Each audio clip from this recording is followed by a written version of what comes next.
पटकन होणारी अशी रेसिपी सुशीला. तर नक्की खायला या. नमस्कार फ्रेंड्स, आज आपण करणार आहोत सुशीला.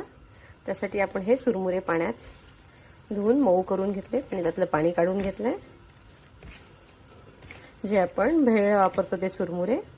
इथे आपण मटार फ्रोझन होते पाण्यात टाकून ठेवले. कोथिंबीर बारीक चिरून घेतली आहे. फोडणीसाठी जिरं, मोहरी, कढीपत्ता.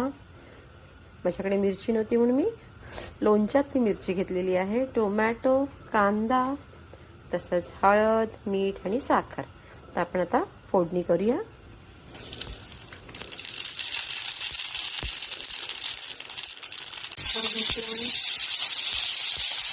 कांदा,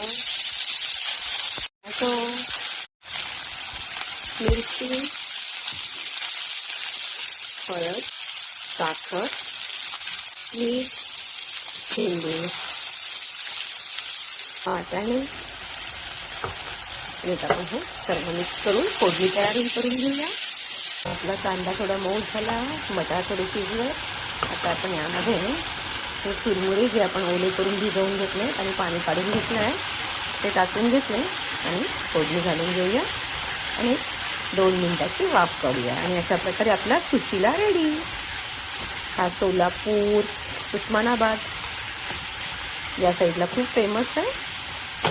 तर या आजचा नाश्ता करायला. मस्त खा आणि स्वस्त राहा. पुढची रेसिपी येईपर्यंत धन्यवाद.